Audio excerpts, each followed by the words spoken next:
Hello, welcome back to Season 1, Episode 3 with myself, Stephen. And myself, Thomas. And it's about the Growroom essentials today. Everything that you'll definitely need in your room. Some things that you'll probably need, and also the room checklist. So stay tuned for Episode 3. Myself and Thomas are going to go through everything you need. On how to set up a grow room. Let's go. Okay.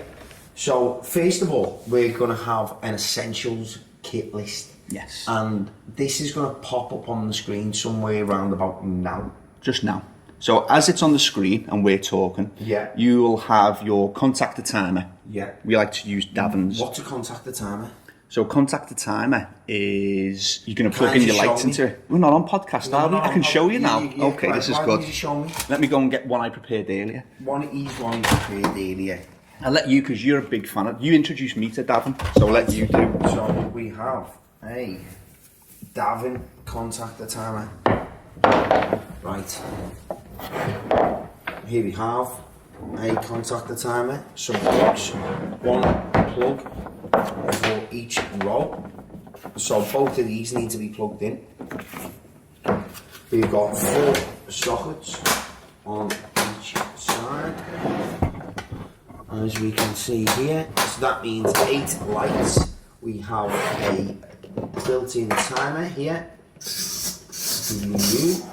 with variable settings, always on, time and off. And if you look at this odd coloured socket here, is a heater plug. So we can plug in a radiator heater, and when the lights come on, that will go off, and when the lights go off, that will come on. Top tip for Davin, very quickly. Before you go back to the shop and say it's not working, make sure that it is in the middle, as Thomas mentioned. That's on timed.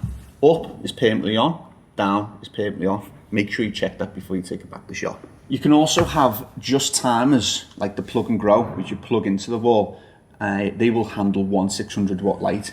Don't read the back of them, because it says that they can hold up to 3 or 4 lights, but it will just blow, because if a surge comes through, it can't hold it. So what you would need instead is something like a power star, which will plug into the wall through the plug and grow timer, and then that can control 1, 2, 3 or even 4 lights. So it's important to get something like a power star if you're using a plug and grow timer for more than 2 lights. Definitely.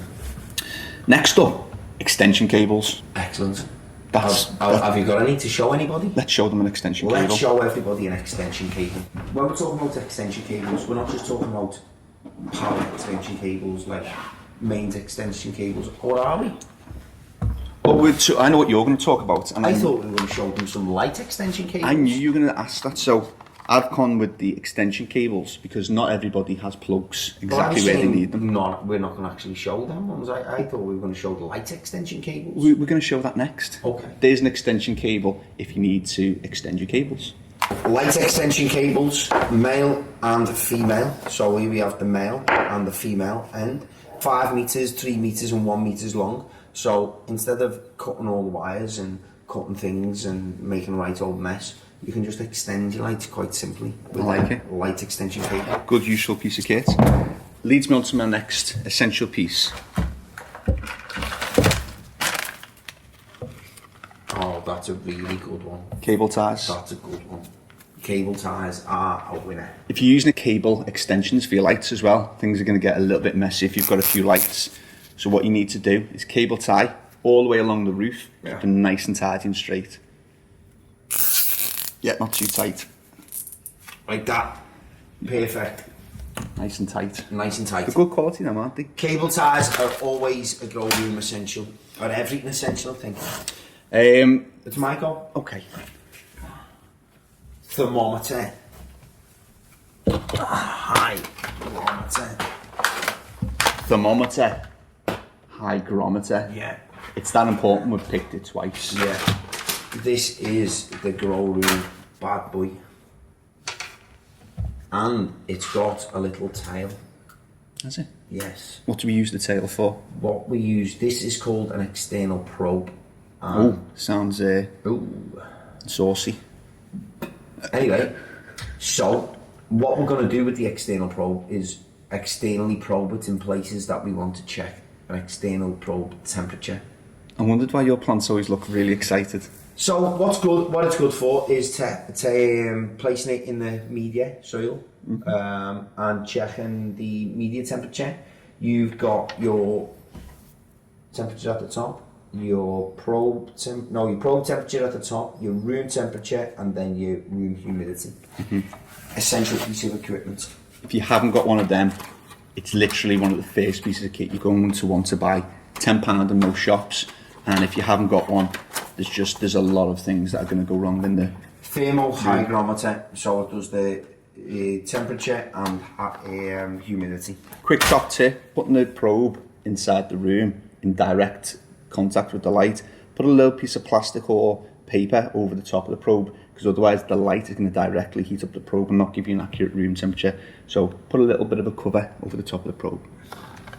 So if we went through this list, it's going to get drag on a little bit. Yeah. So we also have, as you can see on the screen, pH pens, EC pens, scissors, EC pen and paper. pens. If you're going to use an EC, use an EC Trunchy. Blue Lab, my favourite in the world.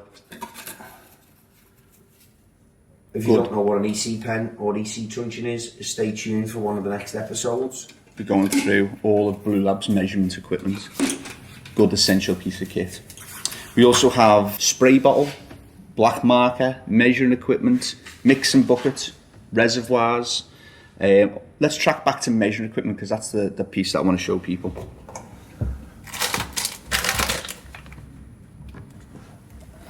Okay, so here we have a few pieces of measuring equipment. Smallest, pipettes.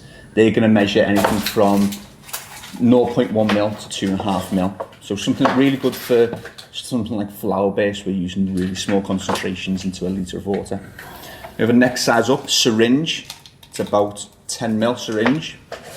60 mil syringes to get into your A and your Bs. And also a small mixing jug as well, 250 mil mixing jug. So if you're doing 1,000 litre tanks, it's better to, rather than sucking up loads of nutrients on your syringes, just fill up 250 mil on a mixing jug. And this one is growing better every day. Good. All these lists are available for a download, are they? They are. If you go over to our Facebook page, NPK Hydroponics Live, then we'll be making available a PDF with all of this essential kit list, and you'll be able to tick off and make sure you've got everything that you need. Okay, so the next list we've got here is not down as essential, but without these, is your room really going to run? Optimally? Optimally? Not really, but these things will help improve you. I see you've got, obviously we're going to put this list up again, so you can see it on the screen, but we've got some things like a RO machine, dehumidifier, water chillers, paper towels. Cleaning up, there's always messes, isn't there? Why have you got to clean up in a grow room? If you make spills, I'm sure you've spilled some pH down. Why would you need to have a tidy grow room? Anyway, CO2 controllers. Yeah. Calibration fluid. For your Blue Lab equipment. Okay. Sticky traps. Good one. You love sticky traps. I love sticky traps. Are one of my favourite weapons in the grow room, especially against all of them enemy bugs and pests and diseases. A good thing with sticky traps is, even if you haven't got bugs or pests, it's good to hang them in the room, because if you've got one or two pests, this is bound to happen, especially in the summer. What else have we got on here? Dimmers. Magnifying glasses, some gloves, and spare bulbs. Yeah. Water chiller as well. So these things, you don't really actually need them in your grow room when you very start, but you will need them if you want to run optimally, and you'll need them if you run into problems like high humidity in the summer. If your room's at 80-90% humidity and you're in flower, you're going to need a dehumidifier. Yeah. So these are things to bear in mind once you've got your room fully ready to go and set up. Okay, moving on. I see you've got room checklist. Now, Yeah. what's a room checklist? So in episode 2, we went through building a grow room. This is the checklist. If you've built your grow room, it's time to start filling it. It's time to start making your shopping list. And these are things that you need to think about before you go to the grow shop, such as, up on the screen again, what type of light are we going to be using? How many lights are you going to have in the room? How many plants?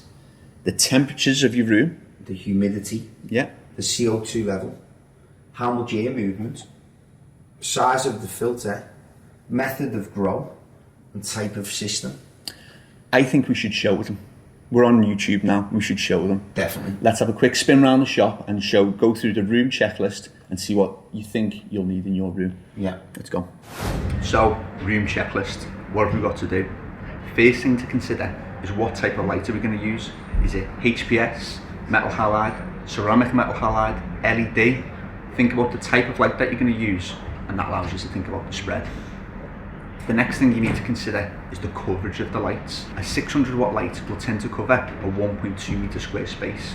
A 1000 watt light will tend to cover roughly 1.5 to 1.8 meter squared, but does also depend on the reflector as well. The next thing to consider, how many plants. We'll cut away and look at how many plants we can fit in a 1 meter square tray, and it also tends to lead us to what type of grower we're going to be as well. So the first thing to consider when building a grow room is what type of grower do you want to be? Are you looking to get as much out of the room as possible but putting the least amount in? Or are you looking to get the best quality and the best aromas and the best flavours and putting as much in as possible? Or do you want to be in the middle, still getting good yields and still getting good flavours? These are things you've got to think about when building a grow room. Another thing to consider is how much space you've got in the room. So when we're upstairs in the lab and Barry and Thomas are taking you through the measurements and the things you need to consider in the grow room, you've got to also start thinking about what type of grower you're going to be. Are you going to be the type of grower that uses something like a sea of green, and we're using 4 5-litre pots and putting 25 in a tray?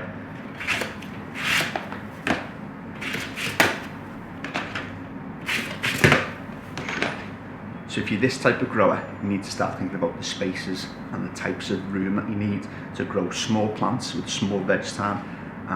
Or if you're going to go up and start using 10-litre pots, how many pots would you need? If you want to be a little bit fancy, there's something extra that you can do for this type of sea green setup. Take one pot out. I'm going to use the Easy to Go by Auto Pot. We put the float valve into the corner. That will link up with your reservoir, and that's going to automatically feed the tray if you go on holiday or if you can't be there every single day. Really good piece of kit. Last thing to consider is space. So if you're the type of grower that wants to use 20-litre pots and do maybe a 6, 7 or 8 week veg, you've got to consider about the space. It's not how big the plants are when you put them in, it's about how big they're going to be when they're full size.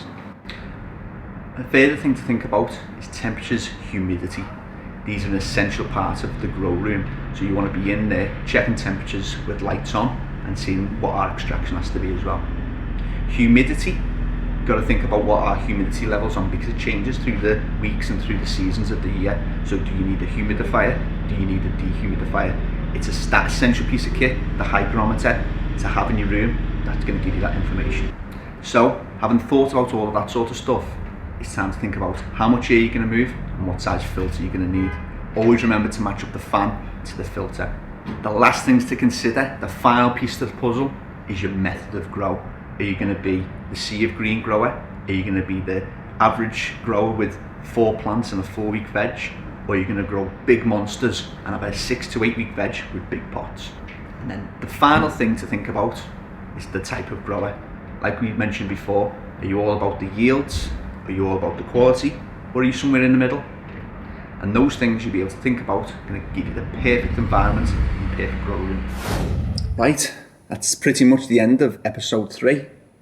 It is indeed. I think we should give them some top tips, because once you've built your grow room, there's some things that are good to do. My top tip is spend some time in the dark. I know that sounds a little bit strange. I do like to spend time in the dark. But in your grow room, 5 minutes spent in the pitch black and allows your eyes to adjust to any light leaking in, because if the light's getting in during the flowering and it disrupts your night cycle, you're not going to have any flowers. Fair point. I'd say my top tip would be, once you've installed your room, and before you put any plants in, is to check the temperature of the room. Okay. Then set the room running, give it a good 24 hours. Yeah. So you can check out the temperatures of the room before you actually put any plants into the room. Okay. Just to stop any hazardous problems, i.e. high temperatures or too low temperatures. Too high or too low humidity. Yeah. Yeah, so run your room for 24 hours with no plants first. That's it. Good top tip. So that's pretty much it for episode 3. There's probably there is a lot that we've missed out because we just can't do it all in 15-20 minute episodes. So if there's something that you're particularly interested in that we've missed out completely, just comment below. Or if there's something that you want us to do in more detail on a future episode, comment below. And if you like the show, don't forget to subscribe, like and share the show. Yeah, makes us look really good. Yeah. And we like looking really good. Also, Instagram, Facebook, Twitter, podcast. Follow us all there for different types of media. I am Stephen. I am Thomas. And that is the end of episode 3. What have we got next week? Building tents. Building tents. We've been building grow rooms. We've been installing grow rooms. But that's not the only type of grow room. What type of tent? All tents. See you next week. Friday, 6 p.m. Make sure you're there, don't be late.